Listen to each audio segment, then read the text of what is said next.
Captain Do-Yeon Kim stared at the blinking light on his control panel. The Deep Space Monitoring Station he commanded had picked up something strange, something new. "Dr. Park, can you come to the bridge?"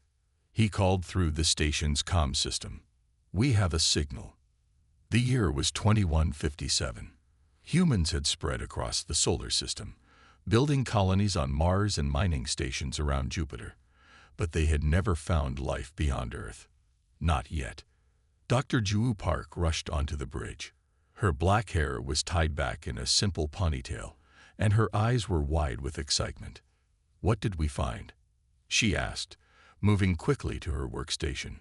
"Signal from Tau Ceti," Captain Kim said, pointing to the star chart on the main screen.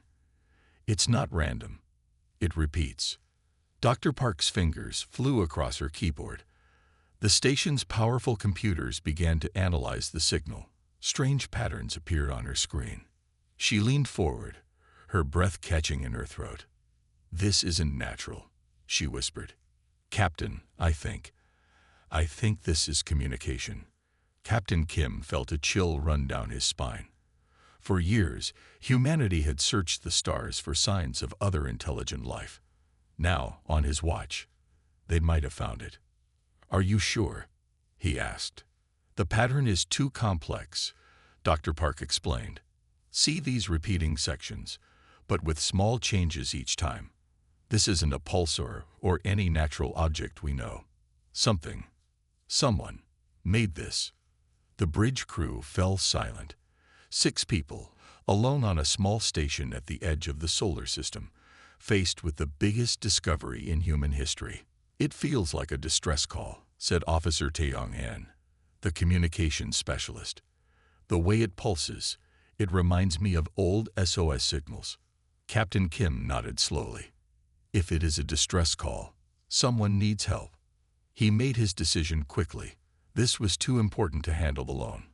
He opened a channel to Earth's United Space Command. "This is Deep Space Station 7 reporting a potential first contact situation.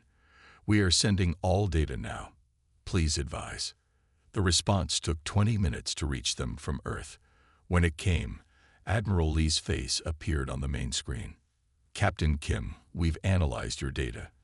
The United Space Command agrees with your assessment. This appears to be a non-human communication, possibly a distress signal." Captain Kim stood straighter. "What are our orders, Admiral?" "We're sending our fastest ship, the ESS Pathfinder. It can reach Tau Ceti in 4 months using the new fusion drives. You and Dr. Park are to join the mission.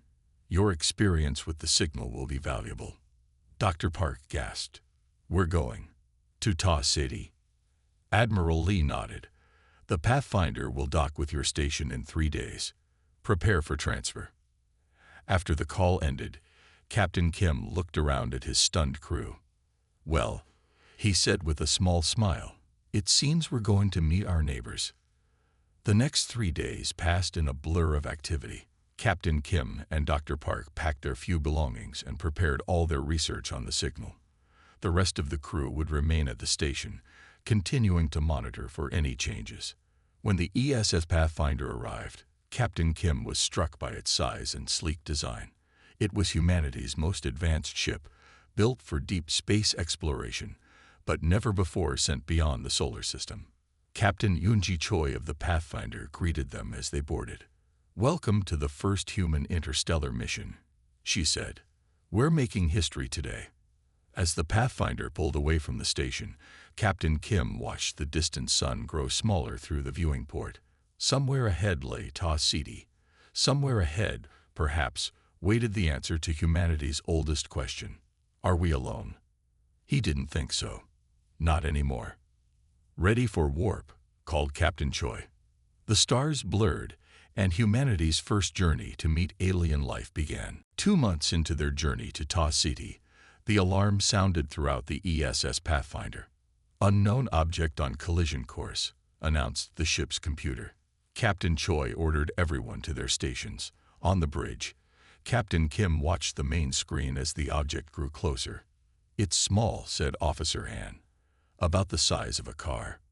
Dr. Park studied her readings. It's giving off heat. And, wait. She looked up, her eyes wide. I'm detecting life signs. Captain Choi made her decision quickly. Prepare to bring it aboard. Security team to the docking bay. Dr. Park, bring your medical kit. The object turned out to be a small pod. Its metal skin was scorched black from traveling through space. Strange symbols covered its surface. It looks like an escape pod, Captain Kim said as they gathered around it in the docking bay. The security team stood ready with weapons drawn. No one knew what might be inside. Dr. Park's scanner beeped. The life signs are weak but stable. Whatever is in there seems to be in some kind of sleep. Captain Choi nodded to the engineering team. Open it. With a hiss of air, the pod's top slid open. Mist poured out, and then they saw what was inside. It was clearly alive. Clearly not human, but not entirely different either. The creature had 2 arms, 2 legs, and a head with 2 large eyes. But its skin was a pale blue, and it had 6 fingers on each hand. It lay in a clear gel that seemed to be keeping it alive. It's a she, Dr. Park said softly, scanning the alien. At least I think so. Her life signs are similar to a human female's. Captain Kim stepped closer. The alien's eyes were closed, her breathing slow. Can you wake her? He asked. Dr. Park shook her head. I don't know her biology. It might be dangerous. Just then, the alien's eyes opened. They were large and silver, with no pupils that humans could see. She looked at the humans surrounding her and screamed. The sound was high and piercing. The alien tried to climb out of the pod, but fell back, too weak to move. Her eyes darted from face to face, full of terror. She's afraid of us, Captain Kim said. He slowly raised his empty hands to show he meant no harm. Dr. Park moved forward, also showing her empty hands. She smiled gently and pointed to herself. Juwoo, she said clearly. The alien stopped screaming, but her body trembled. Dr. Park pointed to herself again. Juwoo. Then she pointed to Captain Kim. Do-yun. The alien watched them with fear, but after a moment, she raised a 6-fingered hand and pointed at Dr. Park. Woo, she said, her voice soft and musical. Dr. Park smiled and nodded. The alien pointed at Captain Kim. Do-hyun, she said. Then she pointed to herself and made a sound no human throat could make. It was like bells and water running at the same time. We can't say that, Captain Kim said with a small smile. He thought for a moment, then pointed to the alien. Minna. The alien tilted her head, then nodded slowly. Minna, she repeated. Over the next few days, Minna grew stronger. Dr. Park discovered that the gel in the pod had kept her in a kind of sleep while she traveled through space. No one knew how long she had been in the pod. Minna was afraid of the humans at first, especially the men. Captain Kim noticed how she would back away when he came near. It's like she sees us as predators, he told Dr. Park. Maybe her people were hunted by something that looked like us, Dr. Park suggested. Slowly, they taught Minna simple words in English, and slowly she began to trust them. One evening, as Dr. Park sat with Minna in the medical bay, the alien took Dr. Park's hand in her 6-fingered one. Minna tell, she said in her new broken English. Minna tell why afraid. She pointed to the stars visible through the window. Bad ones there, she said, her silver eyes filling with tears. Bad ones hurt Minna world. The crew gathered in the ship's meeting room. Minna sat between Dr. Park and Captain Kim. Her blue hands shook as she placed a small crystal on the table. Minna show, she said. Her English was getting better each day. Minna show home. Captain Choi nodded. Go ahead. Minna touched the crystal. A light shot up from it, forming a picture in the air. The humans gasped. They saw a beautiful world with 2 moons. Tall white buildings rose among green trees. The buildings had no corners, only smooth curves, like they had grown from the ground.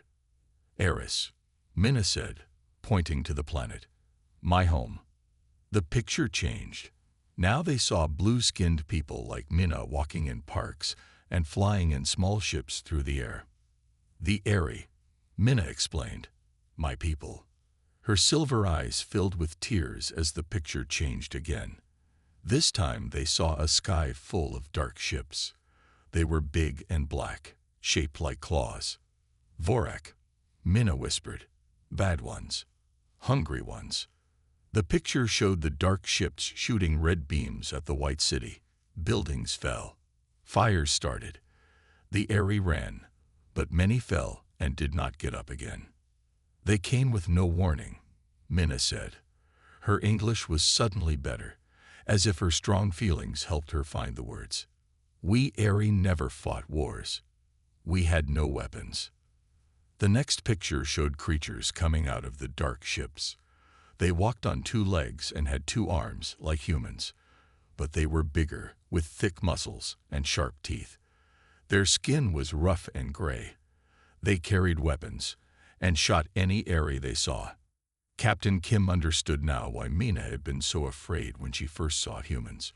With their two arms, two legs, and forward-facing eyes, humans looked a bit like the Vorak. What do they want? Asked Captain Choi. Everything, said Minna. They take our food. They take our metals. They take our people to work for them.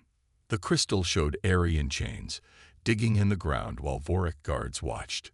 They eat too, Minna said quietly. No one asked what she meant. They all understood. Dr. Park put her arm around Minna's shoulders. How did you escape? The crystal showed a group of Airy in a lab. They worked quickly, building small pods. I was scientist, Minna explained. We made escape pods. 10 of us left Eris to find help. Each went to different star. I found you. Captain Kim leaned forward. What about the others? Minna looked down. I do not know. Pods were not perfect. Many things could go wrong. Captain Choi stood up. How many Airy are left? Thousands, said Minna. Once we were millions. The room was quiet for a long moment. Then Captain Choi spoke. Captain Kim, Dr. Park, I need to speak with you privately. In the captain's office, Choi paced back and forth. We were sent to Ta City to find the source of a signal, she said. But now we know there's a greater need elsewhere. You want to go to Eris, Captain Kim said. It wasn't a question. Choi nodded. I do, but it would be dangerous. The Vorak are clearly warlike and powerful. We would be one ship against many. We can't fight them, Dr. Park agreed. But we could gather information, learn more about them, then return to Earth and bring help. It's not our mission, Choi said, but I believe it's our duty. Captain Kim thought about the Airy in chains, about Minna's tears, about the cities burning. I vote we go to Eris, he said. Dr. Park nodded. Me too. Captain Choi took a deep breath. Then it's decided. We change course for Eris. When they told Minna their decision, she cried again, but these were different tears. Thank you, she said, taking their hands in hers. My people have no hope. You bring hope. As the Pathfinder changed course, heading for Eris instead of Ta City, Captain Kim wondered what they would find there, and if one human ship could make any difference against the Vorak who had brought hell to Minna's world. After 2 more months of travel, the ESS Pathfinder reached the edge of the Eris star system. Captain Choi ordered the ship to move slowly and stay hidden. All sensors at maximum, she said. I want to know what we're facing before we go any closer. On the main screen, they could see Eris. It was a blue-green planet with 2 moons, just as Minna had shown them. But now dark spots covered much of the land. Forests were burning. Once beautiful cities lay in ruins, and in orbit around the planet were the Vorak ships. They were huge, each one 10 times the size of the Pathfinder. They looked like giant black claws reaching for the planet. I count 12 warships, said Officer Han, and dozens of smaller vessels moving between the ships and the planet. Minna stared at the screen, her silver eyes wide with pain. They are taking everything, she whispered. Soon Eris will be empty. Captain Kim studied the sensor readings. Those smaller ships are carrying materials from the surface.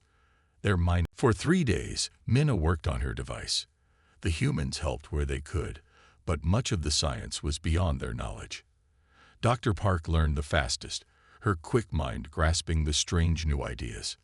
This changes everything we know about physics, Dr. Park said, as she helped Minna connect 2 parts of the cube. Your science is good, Minna replied, but there are other ways to see the universe. On the 4th day, Minna held up the completed device. The small metal cube now glowed with a soft blue light. It is done, she said. Now we must take it to your ship. Back on the Pathfinder, Captain Choi called a meeting. Minna explained how the device worked. It bends energy, she said, makes it flow in new ways. Your ship will move faster. Your weapons will hit harder. Your shields will be stronger. By how much? Asked Captain Choi. 10 times, said Minna. Maybe more. The crew looked at each other with hope for the first time since reaching Eris. Even with this advantage, we can't fight all the Vorik ships, Captain Kim pointed out. There are too many. We don't need to fight them all, said Captain Choi. We need to show them they can be hurt. And we need to get a message back to Earth. She stood up and walked to the star map. Here's my plan. We use Minna's device to boost our engines and weapons. We hit the largest Vorik ship, their command ship, and then we run. While we're attacking, we send a message to Earth with everything we've learned about the Vorik. Earth is months away, said Officer Han. By the time help arrives, it could be too late for the Eri. Not if we use Minna's technology, Dr. Park said. She looked at Minna. Could this device help us send a faster message, something that could reach Earth in days instead of months? Minna thought for a moment, then nodded. Yes, the energy can carry your message faster than light. Captain Choi smiled. Then we have a real chance. We hit them, we call for help, and we show the Vorik that they're not invincible. The crew spent the next day preparing. Minna's device was connected to the ship's systems. The engineers worked to make sure nothing would break when the power increased. Captain Kim helped Minna write the message to Earth. It contained everything about the Vorik, the Eri, and the technology Minna had created. If we don't succeed, Captain Kim said, at least Earth will be warned about the Vorik. Minna put her 6-fingered hand on his. We will succeed, Do-Yun. My people have a saying, hope flies faster than fear. When everything was ready, Captain Choi gathered the crew one last time. This won't be easy, she said. The Vorik are strong. But today we fight for those who cannot fight for themselves. We stand for the Eri and for all peaceful people who face those who would destroy them. She looked at each crew member. Are you ready? They all nodded. Then let's make the Vorik regret the day they came to this star system. The Pathfinder moved out from behind the moon, its engines glowing brighter than before thanks to Minna's device.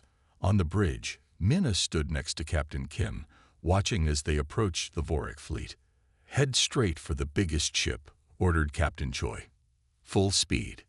The Pathfinder shot forward, faster than any human ship had ever moved. The Vorik didn't react at first, surprised by the small ship's sudden appearance. By the time they began to turn their weapons, the Pathfinder was already firing. The human ship's lasers, now powered by Minna's device, cut through the Vorik ship's outer hull. Direct hit, shouted Officer Han. Their shields are down. Send the message now, Captain Choi commanded. Dr. Park activated the special transmitter they had built. The message to Earth shot away, riding the strange energy waves created by Minna's technology. But the Vorik were recovering from their surprise. The other ships were turning toward the Pathfinder, weapons ready. Time to leave, said Captain Choi. Get us out of here. As the Pathfinder turned to escape, a Vorik laser struck the ship. The whole bridge shook. Damage report, Captain Choi called. Hull breach on deck 3, came the reply. Shields at 60%. Captain Kim looked at Mina. Her silver eyes were wide with worry. "We've done what we came to do," he told her. "Now we just need to survive long enough for help to arrive." More Vorik ships were moving to block their escape. The Pathfinder's first victory might also be its last. The Pathfinder shook as another Vorik laser hit its side. Alarms rang through the ship. "Shields at 45%, reported Officer Han. "2 more hits like that, and we're done." 3 Vorik ships moved to block their escape path. The humans had hurt their command ship, but now the aliens were angry. "We need a new plan," said Captain Choi. "We can't outfight them all." Mina looked at her device, now connected to the ship's main systems. Her silver eyes narrowed in thought. "I can change the device," she said. "Make it do something new." "What do you mean?" asked Captain Kim. "It bends energy," Mina explained. "It can also bend space. Make a hole. A shortcut." Dr. Park understood first. "You're talking about a wormhole. A path through space." Mina nodded. "Yes. A small one. Just big enough for the ship, but it will use all the device's power." "Can you do it fast?" asked Captain Choi.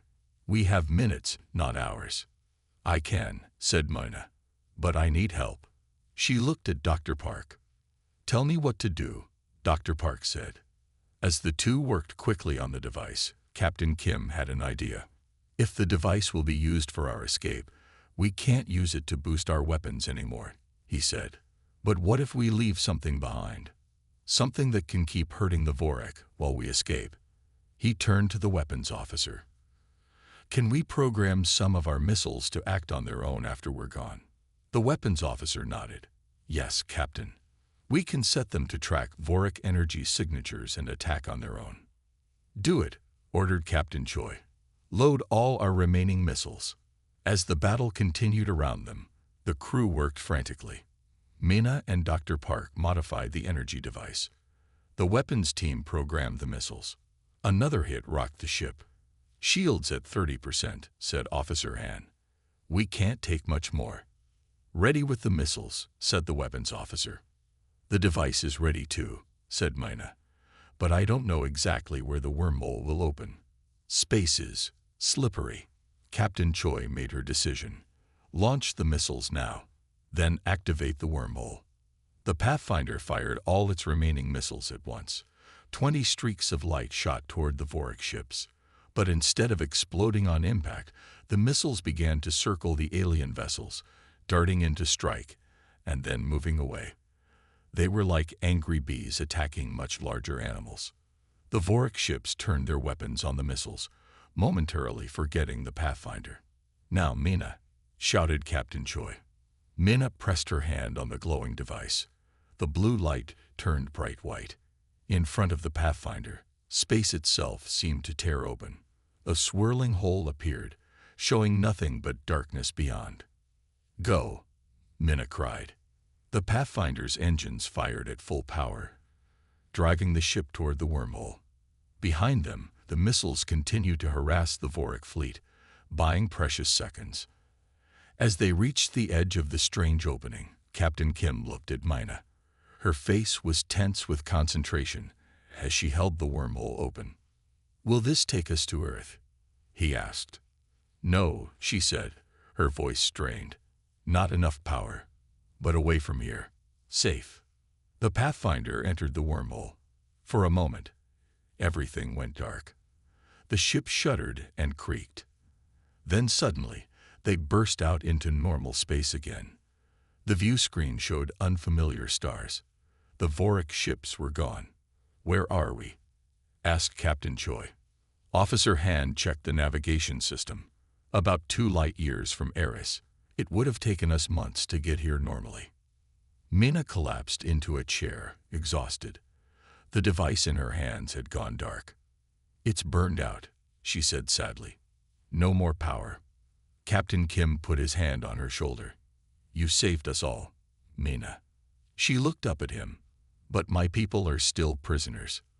The Vorik still destroy my world." "We sent the message to Earth," Dr. Park reminded her. "Help will come. And we're not done fighting," added Captain Choi. The Pathfinder took damage, but our engines still work. We can repair the ship and come back. With what weapons? Asked Officer Han. We used everything we had. Captain Kim smiled. We have something better than weapons. We have knowledge.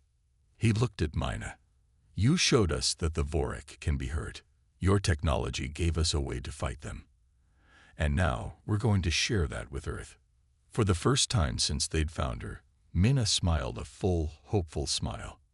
We go to Earth, she asked. Captain Kim nodded. We go to Earth, and then we come back with an army. The journey back to Earth took 3 months. During that time, the crew worked to repair the Pathfinder as best they could. Mina helped them understand her technology better. Dr. Park spent hours each day learning from Mina, filling notebooks with new ideas.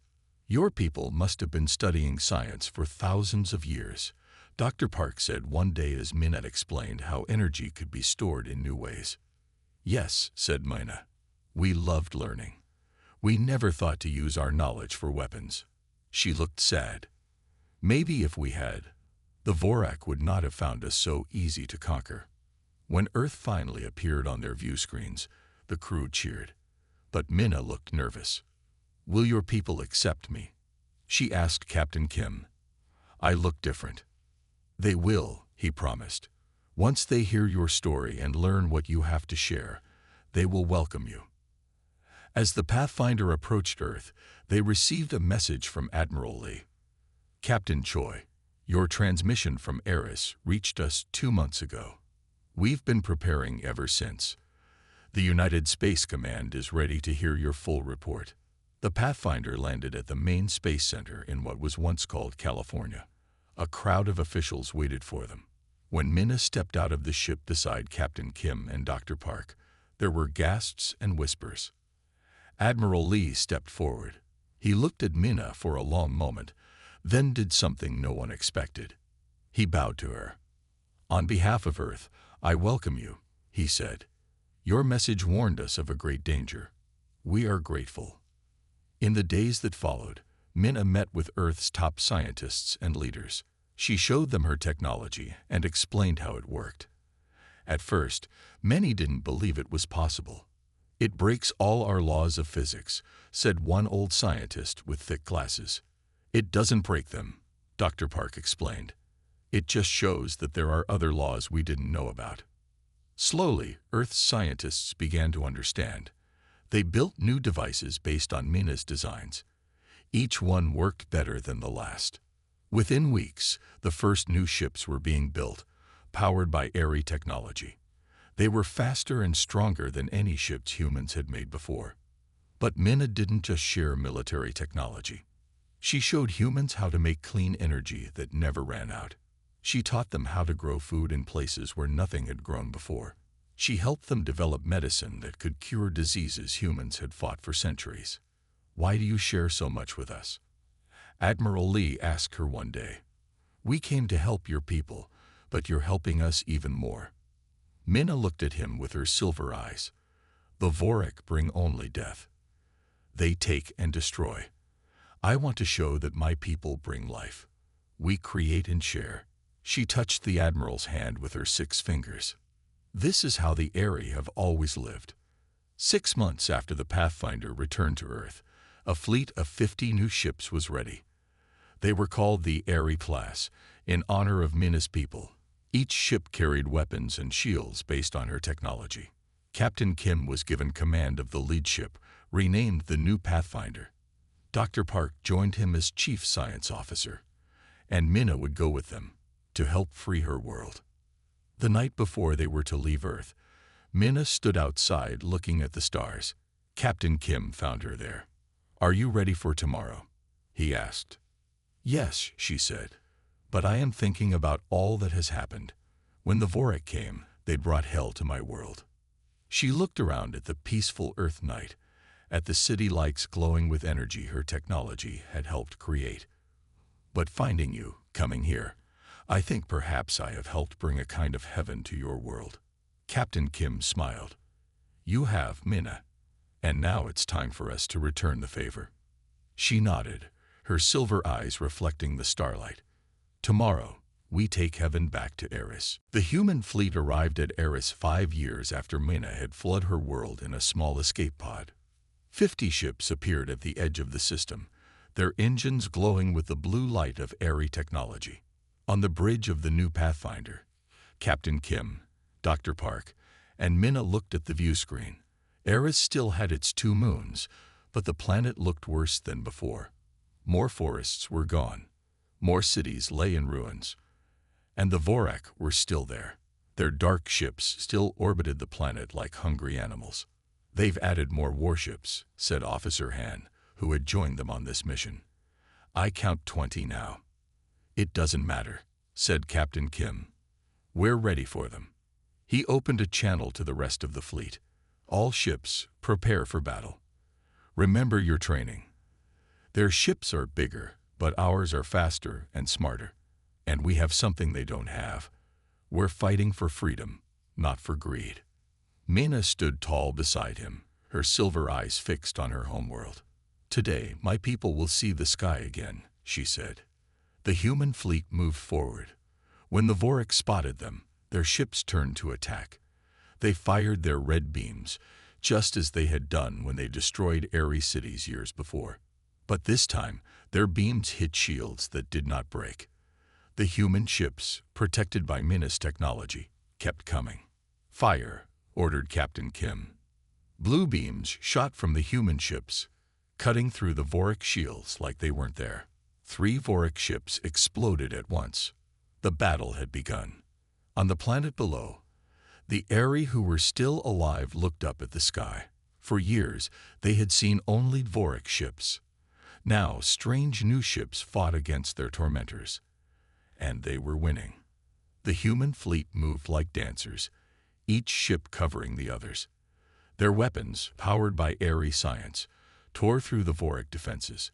One by one, the big black ships fell. "They're running," shouted Officer Han as the remaining Vorak ships tried to escape. "Don't let them go," Captain Kim said. "If even one gets away, they'll bring back more." The human fleet chased down the last Vorak ships and destroyed them. For the first time in 5 years, the skies above Eris were clear of enemies. Mina wept as she looked at her freed world. "Thank you," she said to Captain Kim and Dr. Park. "Thank you for saving my people." The new Pathfinder landed near what had once been the largest Aerie city. When Mina stepped out of the ship, hundreds of Aerie were waiting. They rushed forward, touching her hands, saying her name over and over. "You came back," said an old Aerie with tears in his silver eyes. "No one comes back from the stars. But you did."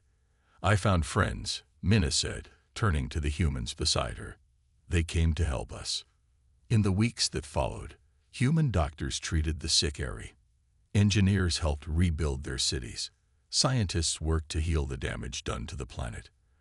And the Aerie shared everything they knew with the humans.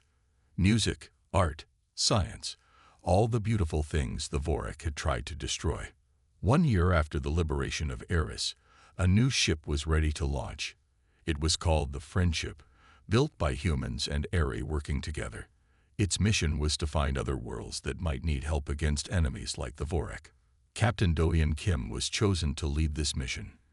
Dr. Joo Park would go as chief scientist, and Mina, now the ambassador between humans and Aerie, would join them. As the Friendship prepared to leave, Captain Kim found Mina looking at the rebuilt city below. "Are you ready for another journey?" he asked. Mina smiled. "Yes, there are more worlds that need what we can give them." "What's that?" asked Captain Kim. Mina looked at the city where Aerie and humans walked together, at the clean air and growing plants, at the children playing without fear. "Hope," she said. "Protection. Knowledge." She touched his hand with her 6 fingers. "The Vorak brought hell to my world, and you helped me drive them away. But we can do more than fight. Together, we can bring heaven to any world that needs it." As the Friendship rose into the sky, carrying humans and Aerie side by side, Mina knew that whatever darkness waited in the stars, They would face it together, and they would win. The end.